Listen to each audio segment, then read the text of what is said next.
Hello and welcome to K-Stop, Fuse's K-Pop podcast. Hey guys, this is Jeff Benjamin, and per usual, I am joined with the Hermione Granger to my Harry Potter. If that's a correct reference, I never read Harry Potter. Tina Zhu! Hi everyone. It should be Hermione and Harry. Yeah. I don't ship Ron and Hermione. Ron and Hermione, right. Yeah, but no, I'm saying I agree with your with my assessment. with your analogy. Okay, yes. But as random as that might seem, it is relevant to our discussion today. Always has a secret meaning, whether you know it or not. Hey guys, welcome back to another episode. Thank you as always for tuning in. Always great to have you guys joining us. We actually got a couple things we need to catch up on with this K-pop, with this K-Stop. The first thing is that, like we always say, you guys are as part of this show as we are, which is why we always include you guys in some way, form, or another. You guys know all the different ways to interact with K-Stop, leaving comments on Twitter, using hashtag K-Stop, leaving comments on Fuse.tv. We see it all. We love it all. Thank you as always. But we make sure that you guys always get your say on what your favorite releases of the week are, which is why we include a poll on Fuse.tv every week to see what your guys' favorite release of the following week was and the current week. So last week we talked about 2 p.m.'s Got In and Mob's debut / comeback / whatever have you. I believe Which had my vote. You had... Oh, Mob got your vote. Got my vote. I think Guyan was mine, I believe. Right. And then in the end, though, it went to neither of those. It was 2 to p.m. Okay. Yes, 2 p.m. That's awesome, though. It was actually pretty close this week. We got 52% for 2 p.m., 47% for Guyan, and then about 2% for Mob. Really? Yeah, I know, right? I thought it'd be maybe more evenly split. I know, it was a stacked Guyan episode. would maybe come in last, just not because no disrespect to her. I just felt like fan base, wise, she might not have that pull, but I stand corrected. I'm 100% with you. I thought the exact same thing. But you know what? I think she secretly does have a large fan base. I think coming out. Yeah, hard if people are there for Guyan, they are there for Got In. So, congrats to 2 p.m., I should say. Speaking of other polls going on where we want to talk to you guys, last week we kind of did a recap of K-pop summer this year. Lots of exciting stuff going on. And thousands and thousands and thousands of you voted on Fuse's K-pop summer 2016 poll, who had the hottest comeback. We just did a quick thing. It included a lot of different people. Let's see, people like Sistar, EXO, Wonder Girls, G-Friend, FT Island, BAP, Hana. All these people were included. We did include not a comeback, but a debut. We did include Blackpink because I just thought, how could you ignore them? They were doing quite well. Yeah. But in the end, I think there were 21 contenders in here. 21 people we thought, really stuck out. And Tina, I forget, did we end up choosing our favorite favorites? I don't think we actually picked it during the taping. I think we just picked some of our favorites, right? Yeah, we did name a few that we enjoyed. Yes. I think what I ended up, it came down to actually Mob for me because we were talking about how it was at the tail end of the summer going into the fall. But if I could pick, I think they were in the poll too, right? They were. So I went with them. Yeah, I was really liking EXO and Taeyeon and Wonder Girls in particular this summer. Were probably mine. But in the end, who ended up as the winner? It was none other than, with 45% of the vote, Wonder Girls. Oh, nice. Who are officially named K-Stop's and Fuse's top K-pop summer comeback 2016. I can get behind that. This was a pretty vicious battle. G-Friend ended up getting in second place with 36% of the votes. They really came out strong. I mean, I didn't know G-Friend's fan base really was like that or voted like that. So I was really impressed by that. Someone else that impressed me coming in third place was Oh My Girl with 9% of the votes. And then Twice with This is not what 6%. I expected. It's not what I expected at all. I totally Where thought. Where are the men at? I know. I mean, not that's fine. Like, yeah, go on, girls. But like, the girl. I mean, I should say the male groups did not really show up for this, and they like really got pummeled in the votings. I think 5th place overall went to Blackpink with. Almost just barely under 1% of the vote. So these 3 groups really it's so funny how that usually happens, where it's like 2 groups will battle it out. It's like a landslide. Everyone else is like scraping by with like 0.5%. Right. And there's a lot of point percentages, and I just wonder if at some point these people just gave up or something. Like there's some notable stats. Like Red Velvet did okay here. EXO did all right. So, but yeah, just Wonder Girls came out of the woodwork, and it's exciting to see that their fan base is still so active. They're holding strong and still strong. So, congrats, Wonder Girls. Why So Lonely? Top comeback. And thanks to everyone who voted. Thanks to everyone who voted. Thanks to everyone who shared it. We love it, and I'm very happy with the results too. Congrats to everyone who got close, and yeah, I'm just I'm very, very satisfied. I'm like, why so lonely? There you go. And now going into the fall, we have moving right into the fall. A lot of exciting releases as well. Yeah. Never stopping. Who's first on our list today, Tina? Well, let's get right into the Harry Potter reference. This actually, I didn't actually know that this released. It was Jeff who brought it to my attention, because Daya is a group that I don't know too much about. They debuted, I believe, late last year. Yeah. Is it pronounced Daya or it's D-I-A? It's Daya. Because it's short for Diamond. But D-I-A also is an acronym for like Do It Amazing. I see. So it's got double meanings. It's like a 21 situation. Right. So I think Daya it sounds cool. I actually like that more than way D-I-A. More than DIA or Diamond. 'Cause DIA just makes I don't know. I feel like there's just too many acronyms in K-pop. But the question is Singer Daya gonna come for Daya when they inevitably I don't know, but perform together one day? They dropped their second EP, I believe, called Spell, and going along with the theme of casting a spell and everything, they released their comeback single called I'm like blanking off a Mr. Potter. Mr. Potter. So Mr. Benjamin. Yeah, Jeff was like, yeah, so they are referencing Harry Potter and meeting Harry Potter. I'm like, what? We gotta do this, because not too often does Harry Potter overlap with K-pop. So I was all for this. We gotta talk about this. The song is, let's get right into the song. Yes, very, very bubbly. I wasn't sure what to expect. I thought maybe it would have a bit more of like a kind of magical enchanting feel to it. Not so much. No. It is catchy and bubbly. I don't love it. I actually don't really even remember what it sounds like anymore, because it's very, very generic and, kind of, I guess, on brand with their look, I guess. Oh, jeez. Yeah, I don't know. I mean, I feel like a lot of these girl groups that sound poppy, they're kind of, they blend together for me, so it's hard for me to remember what all of their songs sound like. Right. But what I do appreciate about the song is they actually do reference spells from Harry Potter. Oh, really? See, that would have gone right over my head. And I mean, I didn't really, it's hard to really hear it because it's just like a quick reference in certain lines, and it wasn't until I looked at the English translation that I heard it.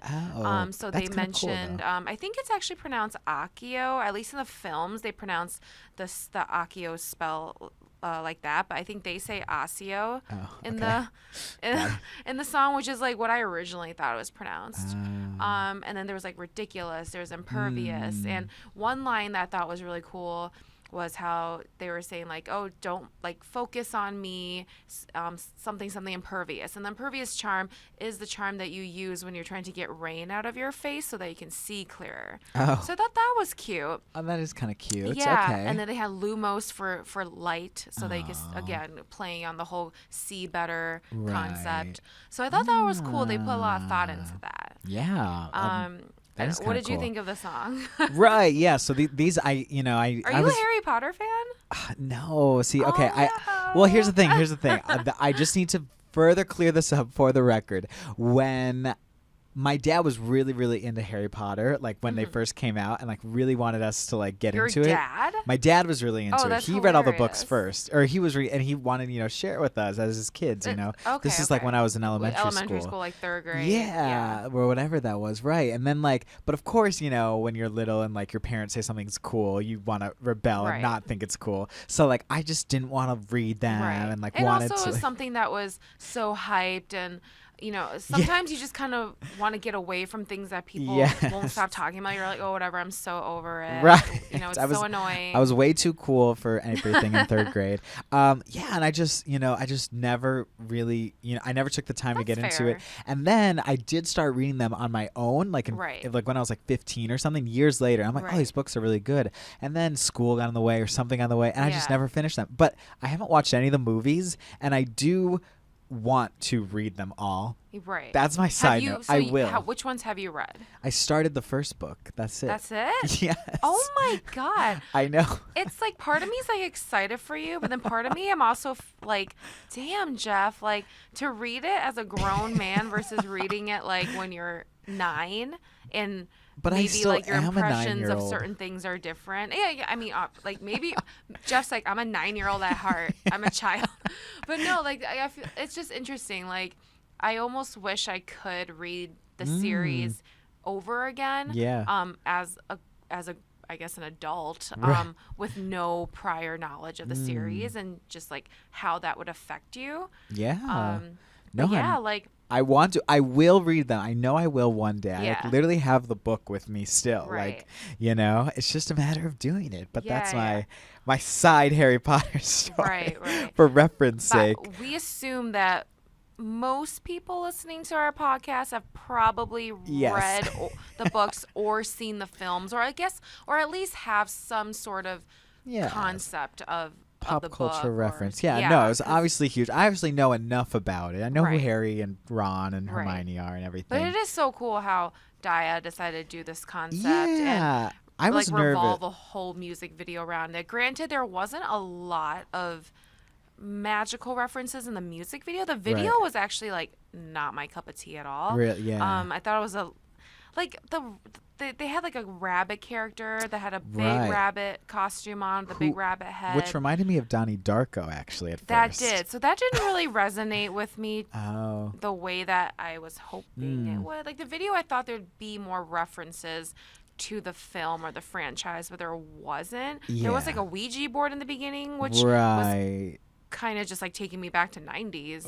It was a little off. I agree. But and then the whole Riding Hood. The color palette was weird too, because very like a dark it was pastel, but also kind of like a dark fantasy kind of. And then they were like in the woods camping. And they got the Red Riding Hood outfits and things like that. Right, that was weird. The broomsticks are just kind of out of nowhere. They're just randomly riding broomsticks. It kind of felt like they had this idea. They're like, oh, Harry Potter, and then kind of expanded on it a little more, and it didn't always hit the mark. They kind of just decided magical, spooky, spelly. It was like a spooky, magical, cast a spell, witch, Halloween. Yeah. They dropped the song at around the right time. Right. Granted, we're going into Halloween season. Yeah. But I feel like if they named it something else, it wasn't Harry Potter, it wasn't Mr. Potter, right, it would have made zero difference to me. Right, and that's the thing, too, is that it's almost a little confusing why they work so hard in the song and everything to include these references that you're mentioning, and then only to not go for it so much with the visual. Yeah, the visual really fell flat for me. Yeah, I mean, I'll say, just a lot of it kind of feels a little, what's the word? Tacky? Because that's what it was. Not tacky. What's that word that Madonna used to describe Lady Gaga's music? Oh my God, I don't know. It just feels like a step below. Oh my gosh, the word is totally. I'll think of it in just a second. But the song kind of sounded like it reminded me a lot of Red Velvet's Ice Cream Cake. It was very it was very just it felt. The word is going to come to me. Forced? it just felt like a little like this is not me shading Lady Gaga by any means. I did not bring Gaga up. Right. No. It just felt like it was like almost like trying to be something, but then it was lesser than that. It was of what it should have been. Underwhelming. Yeah, it was underwhelming basically, and like it just didn't. It wasn't up to par with what you expected. Yeah, or it sounded like they were trying to recreate something, and then reductive is the word I'm thinking of. Oh, wow. It felt a little reductive. It felt like they were like, okay, we like, have this big poppy song, big bubblegummy song. And, we're going to do it in this kind of vein, but it wasn't that way. Even with, that scene in the music video where they have the straps. I was about to bring that up. That was weird. That was really weird. I didn't like that at all. And I think that was like my least favorite moment. Right. And it reminded me a lot of, you guys will remember the Girls' Day song, the Expectation song, where they do a very, very similar move, but they're almost doing it in like, they don't sell it as well as like Girls did it, or they don't sell it as well as Red Velvet did with like this crazy kind of bubblegummy song. So all of it just kind of felt a little reductive to me. Like it just kind of like got boiled down to like very simple ideas, and they didn't go there. It wasn't fleshed out well. Yes, and for how well, because all these moments about the song are really cool to me, but I don't know. It just it just kind of felt a little awkward at times. Yeah, like this group is still finding. Maybe on paper when they were having their little brainstorm spitballing meeting, everything sounded great. They're like, let's do it, and then it just didn't come to life the way that maybe they had envisioned, or maybe it just didn't. It just felt a little bit disjointed. Like the straps thing, it felt like weirdly sexual and playful at the same time. Sure, and that is not what the song was pushing. It's like all these ideas kind of came about, and it just didn't really come together the right way. They were kind of like, oh, Halloween's coming. Oh, Harry Potter. Oh, cute, sexy straps. But it's just kind of, sometimes less is more. I think if they had gone with like a kind of like enchanting haunted house costumey thing, I think it would have been cooler. I agree. But I appreciate the effort, and I was very intrigued by Mr. Potter. Anything that ties Harry Potter into pop culture, music, like gotta check it out. Of course. No, I was intrigued too, even not being a Harry Potter fan. So let us know what you guys think, of of Mr. Potter, or maybe share your best Harry Potter we love memories. Harry Potter too. Or tell me why I should read or maybe not read the books. No, I'll read them. You guys can hit us up in so many ways. I'm on Twitter, Jeff__Benjamin. And I am Hey_Tina with 3 A's. Yes, hit us up. Hashtag K-Stop. Yeah, that's our favorite one. Yeah. All right. Tina, what you feeling next? Should we talk about one of your favorite groups? I love this group too. Yes, Infinite. Former K-Stop guests. Yes. Infinite. Oh yeah, we did have that great interview with them. Yes, if you guys remember, go back and check out us talking to Infinite in a past episode. But yeah, they are back with their new single, The Eye. This is from their sixth. That's such a dope title too. Really? And the Korean title is actually Typhoon. Oh. Yeah, but I saw that. Which makes sense. Like the eye, the eye of the storm, eye of the typhoon. Oh, I understand. Okay. All of that. So. Oh, right. Okay. So I'm not sure why sometimes labels decide to go with a native title versus an international title, but maybe this is cooler sounding. I don't know. Typhoon sounds great too. I don't know. Yeah, I know, right? But this is from their 6th EP, Infinite Only.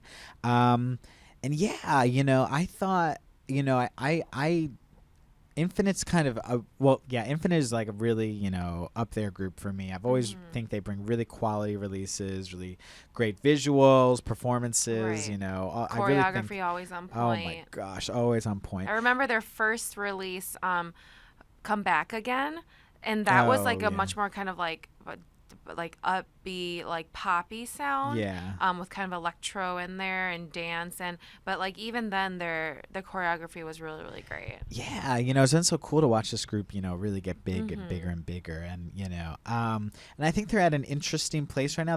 I think they're on their 7th year together. Oh my gosh, that's which is right. A little crazy. Maybe. A little ominous. Yes, a little ominous perhaps. And I thought they really knocked out of the park in 2014 2014. They had these songs Last Romeo and Back, and then last year they released Bad, and it was all right. A lot of people like Bad, I think, right? Yeah, not I me haven't as kept up much. the last couple of years because their sound has changed. Yeah. Since their earlier releases, so I kind of like fell off a little bit, but I always like, appreciated all their visuals and this kind of, this new song, The Eye or Typhoon, it feels like them attempting to sort of go back to like, some of their previous sounds. It opens with sort of this softer piano thing. That's when the guys get to, some of the vocalists get to show off their crooning skills a little. Then it slowly grows and grows and it gets more percussive. And then they get into like this sort of like intense breakdown. I love that part. Yeah, you do? I love when the chorus kind of slows down and you think it's over. And then the pace picks up and goes into this like really quick dance break. Yeah, like very and then they move to the next verse. I think it's so cool. It really like kind of throws you a curveball and you're like, oh, I thought we were done with the chorus. So. Right. And and I like it too. It reminds me very much of Skrillex, like it's very on point in that kind of way.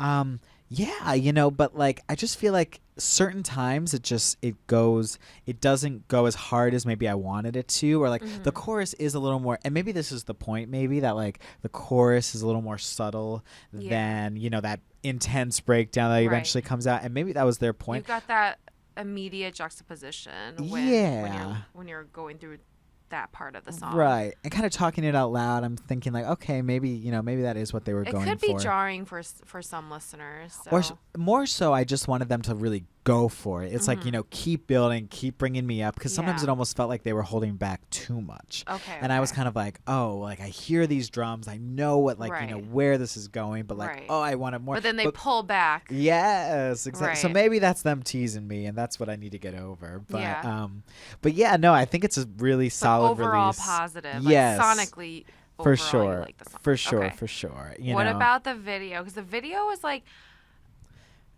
The choreography I thought was really, really, really, really great. Yes, and I did, and that was another thing too, is that I think I did watch the video and listen to the song first time together, and I was watching them, doing like the pounding, movements, like as if they're playing drums and stuff, and the choreography was like so there, per usual. Yeah. And it almost seemed like they were almost trying to mash the sound of the song with their choreography, which Absolutely. I think is cool. I think the video in this situation, this context, really, really enhanced the single. Yeah. I think if I had listened to it without the visuals, it might have been just like mediocre to me, but I thought this release was solid. I loved it, and I didn't have super high expectations because, like I said, I was like, I wasn't really on board with like kind of like their new-ish sound. I felt like in the like mid-career they kind of went more DBSK-esque in their vibe. Oh, like a little darker, electro. But then I also just like this, like their songs kind of all sound the same to me. I was just like over it. But I love this, and I like that they kind of. I guess like judging from our conversations, I feel like I tend to gravitate towards songs that are unexpected and keep me guessing. Yeah. Like 4 Minutes Hate, where you think it's like maybe it'd be a hot mess, but then it grows on me. And I ended up loving it. And this too, I like that, seemed like it's dying down, and then boom, like the beat picks up and you get that dance break, and you gotta let them like show off their choreography in some way, like the intricacies of it. 100%. So it took me a couple watches to kind of get the storyline, but even the storyline now still is a little bit confusing to me. I think like Elle is troubled and torn about, I think the rest of the group might have like died in some sense, and he's kind of trying to find the motivation to keep going, and then in the end he eventually breaks through that and like sees the light, both literally and figuratively. I read some like people analyzing it, but it's still not 100% clear to me. Oh, you clearly didn't read my analysis because oh my god, but maybe I really messed this up. I don't know, this is just, I read like some YouTube analysis, I don't know. because my take on it at least was that I thought, or at least how I read it, and I looked at the lyrics and everything, and from what I understand, it's kind of like he's so, or like they're so in love with her, or that this lover or whatever, that it's almost like they're stuck in their eyes, like like this person holds them like captive in that kind of way. Okay, yeah, no, captivity is definitely a theme in this video. And I almost saw it like he is like trying to get away from whatever is kind of holding him captive. Is sort of like he's like putting the bag over his face to kind he at one point he's like looking directly in the sunlight, and the members are trying to keep him safe, like take him away from oh, that makes sense. Okay, trying to like almost keep him away from the eye, like and it almost like made me think of like Lord of the Rings. Lots of cinematic reference. Lots of literary references. Fantastical world. But like it's almost like he has the other people to depend on to keep him from falling too deep, and like lots of times it's the members saving him. Right. So holding him back. Yeah, and like he knows from by himself. Right. Exactly. Yeah. He knows by himself he can't do it. That's why he's freaking out all alone, that makes sense. trying to put bags on his face. But when he has the other people with him, he's safe. Right. that was that my makes take. Sense. That makes sense. What I will say though, is speaking of the members, and I saw some fans talking about this, is that Infinite is usually known for like being really good about really keeping like pretty equal, good line distribution. Here, not so much. Like, I kind of noticed that Sungjung, the baby of the group, and Sunyal, like both of them kind of really weren't. I noticed that people were commenting, where are they? Yeah, and like they are, and it's always interesting too when a group that has designated rappers, and it doesn't include rap in the actual song, how they kind of incorporate. But Hoya and Dongwoo were given the vocals, too. So it was kind of interesting to see kind of how these things and maybe I mean, it kind of reminds me of last week when 2 p.m. for their song, like same exact thing, right? What's his face, like Nikun and Chansung, who they can't really sing, and it's not like trying to be rude or disrespectful. Like, people who follow 2 p.m. know that those two people are not strong vocally, so it doesn't make sense for them to have so many lines. Right, and it's weird because that release almost made me think of them doing like something, trying to do quote unquote something different or give shine to different people. With Infinite, it almost felt like they just didn't split it up correctly. I don't know why. I don't know. For some reason, they rubbed me in different ways. Yeah. But did that bothered you though, right? I guess, or I'm just kind of like, just maybe because Infinite was known as being really good about line distribution and things like that. It was just different and unexpected. It was just different, yeah. It's just confusing. So I don't know. I thought that was kind of interesting, but a different approach. And maybe it's just this time they're like, hey, these people are really passionate about this song. Next song, you guys will be fine. Things like that, but. I don't know. I'm just hearing a lot about Infinite, how hard they worked for this comeback and all this stuff. And I think it shows, though. I don't know if you got a chance to peep the rest of the EP, but I think it's very well balanced. They have a couple more mid-tempo, just like more feel-good, laid-back songs. Really like those. I liked, what's this? Oh, shoot, am I forgetting? Is it called One Day? Yeah, One Day. I think it was like the fourth track on there I really liked. I feel like the second half of the album was more mellow. Okay, I'm into that. But I actually really The Eye is still a standout on there for me, and then One Day. I love the intro track too. The intro's great. Zero, I think Zero was okay. Yeah. Monologue was slower. But yeah, like. No, I'm on board with this release. Infinite gives good albums most of the time, like good stuff. So yeah, I think it's another good notch on the board. So congrats, Infinite. Yay! Yeah.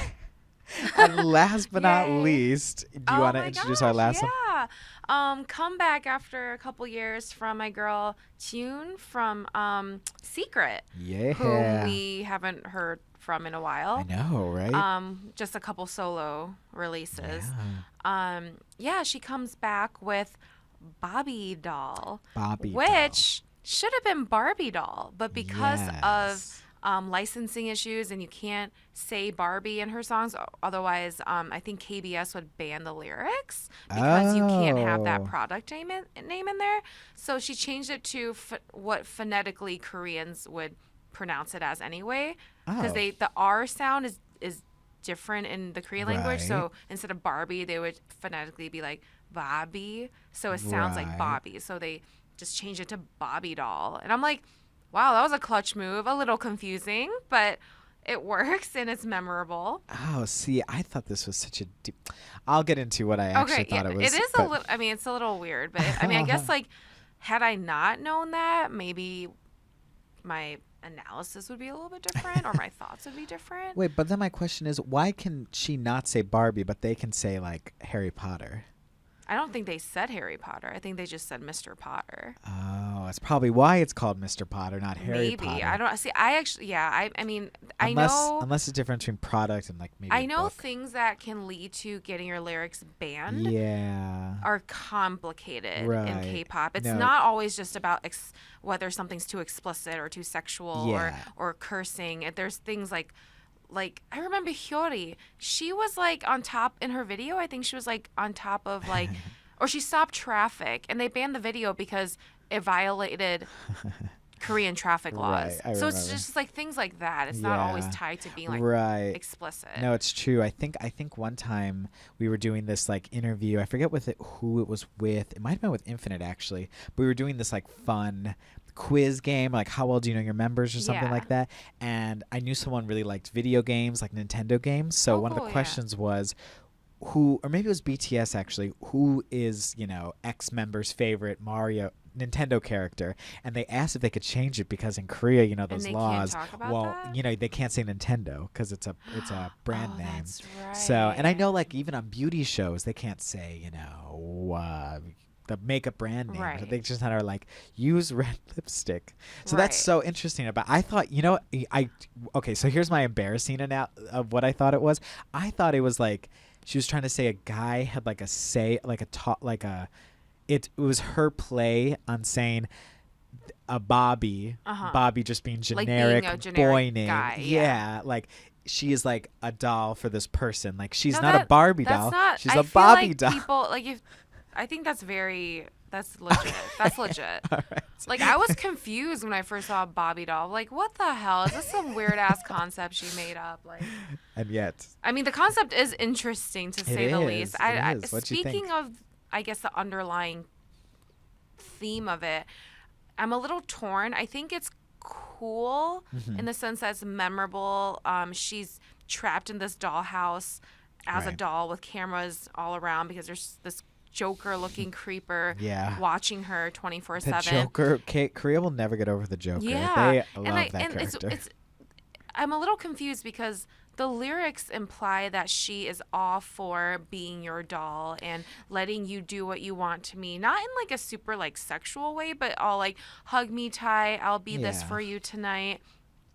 But then in the video, she's trying to escape. Right. But then he has all these ropes that he can yank at any given moment to yank her back to her, I guess, natural habitat where he wants to keep her in, because she escaped in the video and Yeah. into like the world, I guess. And then he just yanked on random ropes just hanging from the ceiling to pull her back in. Yeah. And then she just exists in this creepy doll world Right. and dances for him so he can watch. Yeah. Yeah, it's kind of dark. It is, yeah, it was a little strange. And even her visually, like the makeup was even a little like The makeup was crazy. Yeah. Her glassy eyed yeah. stare, How did they do that? how empty her eyes looked was creepy. Because I was like, oh my gosh, she almost looks like a new person at Right. times. Because I was just like, and I think it was something with the way they styled it or the way they did the makeup or something. And it was really like, I was like, oh, this is definitely on purpose, Oh, absolutely. They made and I her was- very glossy, very porcelain. Yeah. And she was really, really great with working her angles, Oh, like that yeah. disjointed doll look. Yeah. Um, Very cool in that I thought the way, makeup was too. really, really cool. Yeah, and I wonder. I don't. I'm not sure. Has she performed it yet, or like done any She type has of? had a showcase. I didn't watch it. Did they go? So Yeah, I because I'm don't know, very like, curious if they're gonna kind of bring that element or bring right, some because type of. because it could be dangerous to have the ropes attached to Right, her if right. she's performing. Yes. But I can imagine her, like, at least having that dollhouse set around her, because Yeah. I don't know if she's done music shows yet, but she I had don't one think so. showcase. But Yeah. I'm assuming on the actual stage, she will have a pretty elaborate set. Yeah, it seemed it plays well with that, or maybe even like the dancers will hold ropes around hers. Yeah, That'd be yeah. kind of cool. Let the dancers like deal with the ropes. Yeah, But I think Jieun, she always comes through with very gorgeous videos and very yeah, fleshed out concepts. And I like the song. I think it's very catchy. yeah. Da-da, Bobby doll. Like I can like, it's a very distinct hook that I Right, really like, and it's nice to see her do something that's not always like a ballad. right. Because she has Granted, done. that's her strength. Yeah, And her number one hit will always be "Going Crazy" with BAP's Jungkook. Did very, right. very well back in, I think, 2011. It topped like all the charts, stayed at number one for a very long time. So I Yeah. think that's always going to be her sweet spot, her comfort zone. But I think it's really great that she tried a bit more kind of like darker, upbeat sound, Yeah. and something also a little bit more playful, And although kind of sinister. well, and it's like, you look at something like this where like, it's a very clear or pretty clear, Bobby versus Barbie, very clear idea, something that was executed very well visually, down from the makeup to the Right. storyline more or less. And, you compare that with something like I was Daya's, just about to Mr. say, Potter. yeah. And, it's kind of like, okay, like, it separates the haves from the have-nots. Exactly. So This I is was how it's very done. satisfied with it. And Yeah. overall, and musically, just like side note too, there was some. She's kind of goes from singing to rapping to singing, again. Yeah, she rapped for like a couple seconds. Yeah, and it almost made me wonder if this was like being considered for Secret, at one point, because Oh, yeah. but Secret, who we haven't heard from in Right, right. quite a hot moment, Right. so everyone's kind of wondering what's going on with that group. But from Right. what I understand, I think she gave an interview and she said the members are supporting her and whatnot. Yeah. So that's nice.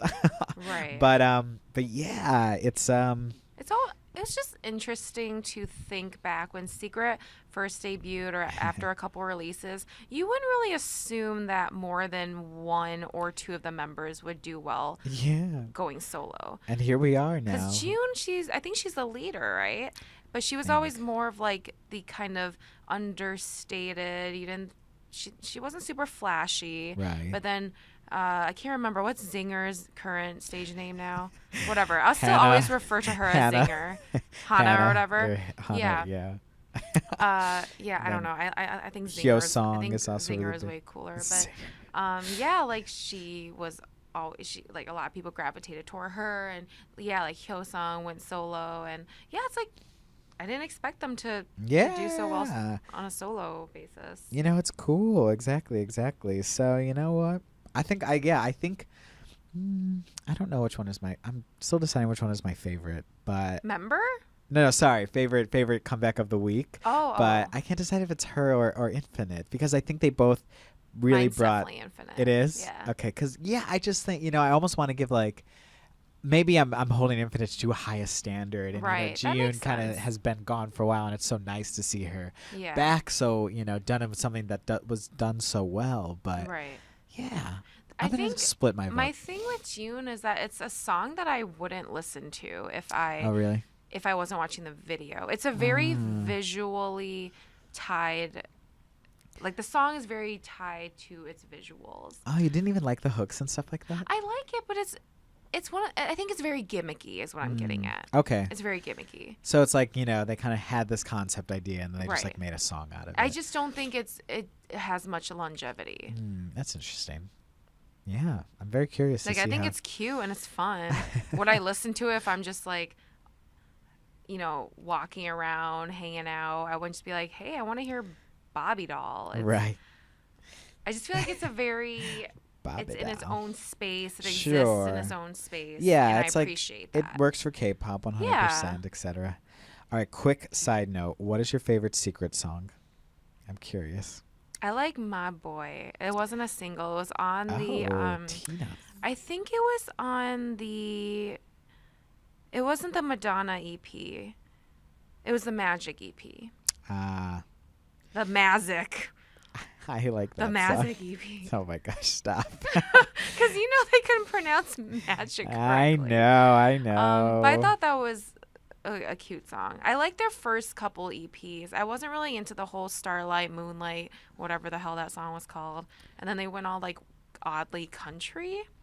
Yeah, they did some interesting things. Yeah, oh my gosh, Shy Boy was so annoying. I hated that. I remember that one, yeah. So, yeah, I like their kind of Magic Madonna days, I guess. Yeah, I was about to say probably Madonna is mine or Magic.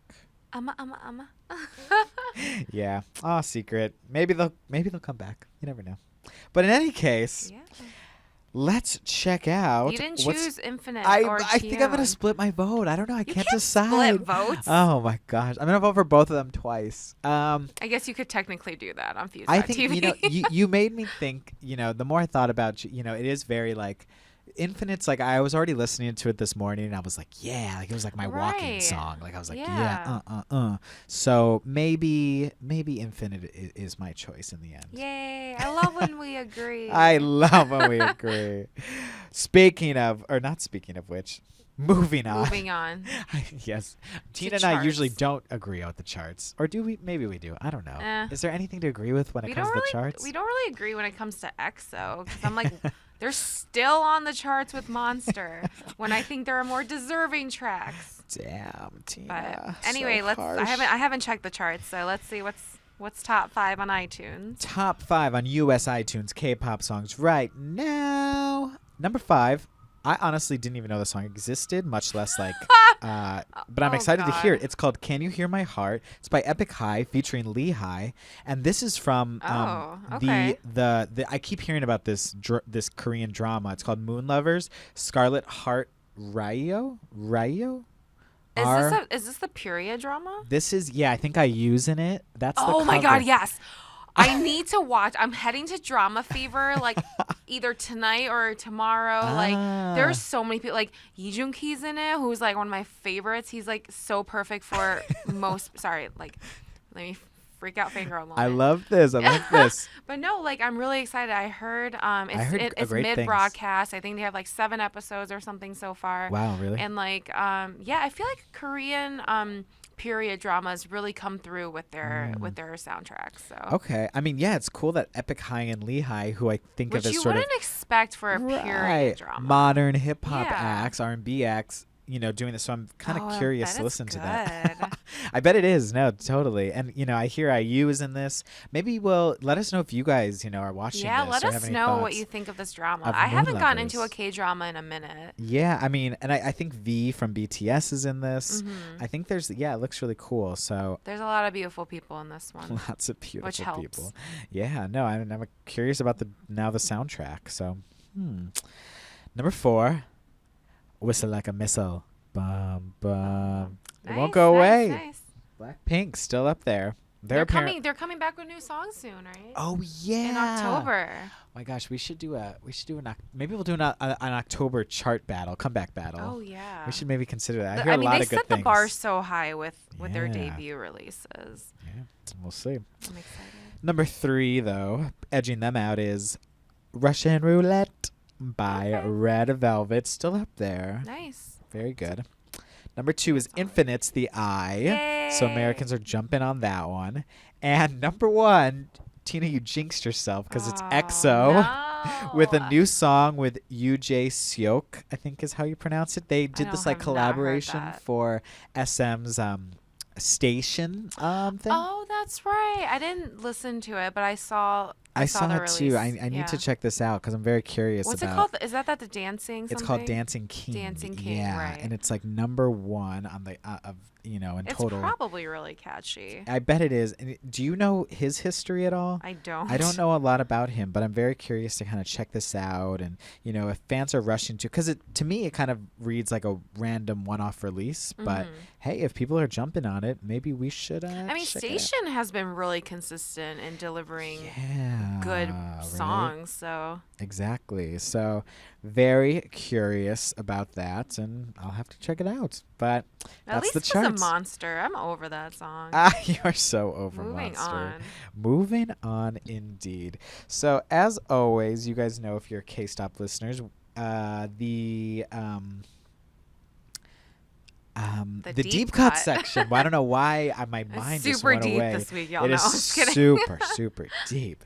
Now, where we took a look at something that the community, K-pop community, is talking about, discussing. And this article came across my radar yesterday, actually.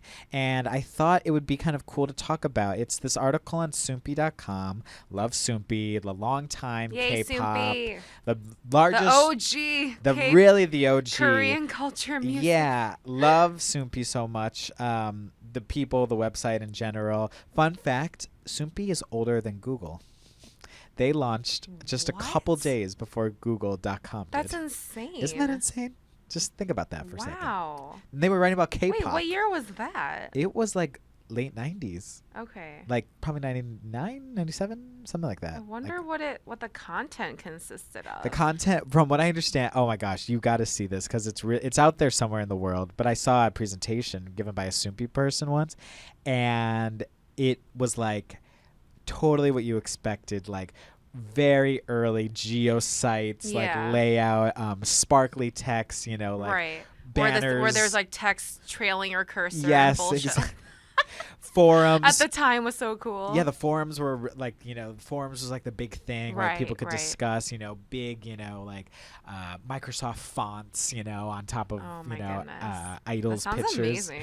It is amazing, believe me. But there was this sort of op-ed-y piece that I thought was kind of cool, written by Brooke Nicole, and it was called "Why K-Pop Needs More Co-ed Groups." And they were talking about how, it seems like, so many groups debuting, lots of things happening, but, co-ed groups seemingly like can't succeed. And they bring up people like Classique, which we talked about, only a week or two ago, Urban Zacapa, Coyote, MFBTY, Sunny Hill, right? Exactly, like people like that. But a lot of them aren't considered so K-pop, in the most general sense. Right, they're not really mainstream pop and. Yes, and they just don't. And they bring up that there's not a long history of success so far, but I thought it'd be kind of cool just to kind of like chat about it and get some thoughts about it and maybe talk about our favorite, because there are a lot of co-ed like projects or whatever. Remember, like we talked about Triple T the other day. There's a lot of duos, which Troublemaker. Basically goes along with the idea that it's not something that would have longevity, that labels would be willing to invest long term in. Right. And this person though did bring up a lot of interesting ideas to me. I'll just first just commenting strictly on like the article is that like they make this good point. They said, I mean, who'd ever thought we'd see a group of trainees from different music agencies promoting together as one group? It was unheard of until IOI stepped on the scene and proved it could be done. And I was like, oh, that's interesting. And they actually they reminded me because Sunny Hill actually was one of the first groups that got me into K-pop first and foremost. And I remember just thinking they were so cool, had so many cool things going on, like so many interesting ideas. And it was probably enhanced by the fact that they had a male side and a female side to it. But I do agree. It doesn't seem like it's something that they're willing to invest in. It doesn't rack in the money. And why do you think that is, though? I think there are a lot of layers to this, and it's something that I think people have thought about in the past few years, but it's not something that you regularly think of. It doesn't hit you over the head. Why aren't there more co-ed groups? Yeah. But once you think about it, you really can't name that many, right. Especially ones that are successful mainstream. Yeah. But then at the same time, during year-end award shows, at like Jieun's, which is what they call the year-end like festivals, award shows and concerts, festivals and things. Like those are huge hits where you take a couple members of this boy group, a couple members of this girl group, pair them up, have them do a performance or a song cover together, and the fans just eat that up. Right. But like, I guess to go into this, I feel like also, I think Asian societies as a whole are very gender oriented, and they like to classify things into male and female, not just in music, but just overall in culture. I like in when I was living in Shanghai and I went to the bars, like they would have like cocktail menus separated into like female drinks and male drinks, and it no wouldn't. way. Yeah, and That I would is fascinating. and I would open it, and people assume that females like fruity drinks, sweet drinks, colorful drinks, and then the male drinks are stronger Yes. and colors are different Different and color. things like that. And I found Wow. myself ordering more off the male There menu you because I go. just like stronger drinks or whiskey drinks, or And I like I don't colorful like sweet drinks, I don't so like we would have sweet drinks, so yeah, and it was borderline. It was a mix between being offensive and just also confusing and Sure. very interesting. So I think when you have co-ed groups, obviously it'd be more difficult to categorize. Okay, I the see what you're group, saying. and that ties into concepts because K-pop is all Yes, about concepts. right. So when you say how many times have you heard X group is coming back with a more manly concept? Yeah. If you're having females in there, it's tough because they still want females in general in K-pop to be desirable and womanly and feminine. So you're not really going to try and push them as being manly. Right. And then you can't really say this is a more feminine, cute concept, because then automatically the men in the group are going to feel some type of way about that. So conceptually, it's going to be really hard to balance it out. I think it would take a lot of effort on the label's part to try to find an interesting concept that won't play too much into either gender norm. That's interesting.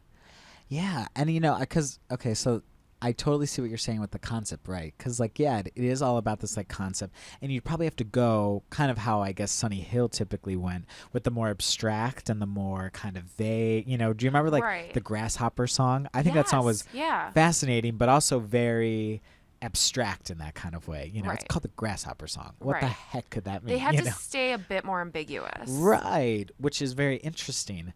You know, something else that, like, Brooke Nicole or Soompi brought up in that article was that, you know, the idea that, like, you know, duets are such like a big thing too. You know, you even mentioned like at the end of the year stuff, or like lots of like team ups like that, or troublemaker, right? Like subunits like that. And I almost wonder, not subunits, but could it work? You know, if you had like the ballad co-ed group, you know, the group that like shares the guy's side and shares the girl's side. That would be, in my opinion, the only way that would almost kind of work. Something like that, like something that expressed both sides equally and fairly in that kind of way. Right. But at the same time, I also, I think, or sorry, so that's my one idea. No, that would be the only way I could see that ever working in that kind of way, because, you know, because I think a lot of times those duets work because they're figuring out both the guy's side and the girl's side, and it's, you know, interesting for, you know, if you adhere to that, the opposite sex to hear about it, or hear, you know, what, you know, whatever sex you're interested in, you know, talk about it, because it brings two different angles to it, two opposing angles. It's almost as if you can only have one rep for each side, right? Which is interesting too. And then if you want to just get down to just plain logistics, I think it's just more difficult having co-ed when you go, like, if you're booking hotels, you got to separate that. And because things like skinship, as they call it in Korea, where how do you explain skinship? It's when you're getting like more physically intimate. Yeah, or just any type of like thing past, like, you know, professional. Right. You know. Right. And I think like it could potentially snowball into maybe a romantic relationship. There's always that possibility, and to just completely avoid that potential quote unquote scandal, as they would probably call it, they just don't even go down that route. Because there's always going to be rumors around that when you have co-ed groups. Sure. You know, you're going to spend a lot of time with each other. People are people. And like the dynamics would always be under surveillance, and if you're backstage at a music show and y'all got to get ready for your performance, you got to go to separate dressing rooms and then reconvene in like a main area, and like things like that really do take a toll on management and the managers and people running all of that. Not to say that a boy band could have an in-group scandal or a girl group could have an in-group scandal, but or dating scandal or hookup scandal, what have you. Right. But I do know exactly what you mean. Yes, it's true. And then, logistically too, I also think, thinking about that business side of things, typically a boy band is created to cater to a certain demographic, a young female demographic. Girl groups are for young females and probably for men with a gazeful eye, things like that. It might be also tough how to like market them too. Who exactly are you going for? If only half the group is appealing to that demographic that you usually go to, ideally you should be universal, but not so much sometimes. You would think that with more varied members and backgrounds, it would only attract more varied audience, but can also at the same time alienate people even more easily. And I'm even thinking the only one that kind of, or the only maybe two that come to my mind in recent pop music of like co-ed groups, like pop groups in that way, is like S Club 7 and like A-Teens, and there was love lines in between there, so right. And like that's the thing is that like those were kind of very rare instances. Like do you remember like we had the Pop Stars show? They made O-Town, they made Eden's Crush, and then they tried making a co-ed group. If anyone remembers, please help throw me a bone here. They were called Scene 23. I was so into that. Scene 23, they had one awful single, but I thought it was incredible when I was 10 or 11, when I wasn't reading Harry Potter. Right, that's what Jeff was actually doing. I was watching Scene 23, Scene 23 watching being Pop made. Stars.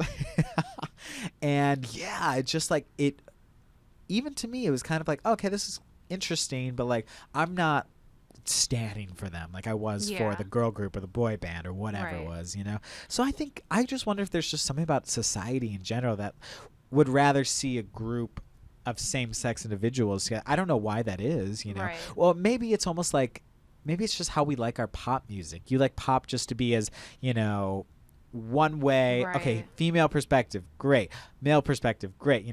Don't need to think too much about it. Instead of like, oh, there's a man, there's a female perspective. It's not threatening and it's safe. Maybe sometimes females, if there's, at least they know there's not competition. I know this sounds weird, but if it's an all boy group, like within the group, there's no competition because there's no females in the group. That's interesting. But I feel like if there were females in there, maybe you would feel threatened as a fan, thinking maybe there's something going on there. Because I mean, fangirls can be a little irrational in that sense. Yeah. Like I totally can totally relate to that. So me too. So I think it's really just a mixture of logistics and what's societal norms. The logistics are interesting. I didn't even think about that part too. Just like that shit would be annoying when you're like booking rooms and dressing rooms, and you got to consider everyone's comfort level, especially in Asian countries who are a bit more conservative. They're not as comfortable with sharing common spaces in certain circumstances. I see. Yeah. No. I do wonder if we'll ever see maybe it'll take a reality show, maybe it'll take a singing something like that. I'm very curious though, because I don't know. It was an interesting idea that kind of piqued my, I saved the article. I definitely wanted to read it, and I was like, oh, maybe this will be a good one. And the ones that have found some sort of success, they are almost more either R&B or acoustic or kind of indie based, which is why I think only like a duet one would work, or something like that, where like they weren't going pop, they were going for kind of a different take on pop. Right. That's my take, at least. So curious to hear what you guys think too. Do you guys have some thoughts on co-ed groups? Who are your favorite ones? Let us know. Remember co-ed school or co? Yes, actually, that was one of the first ones I thought of, just because I actually use that in their name. Really? Yeah.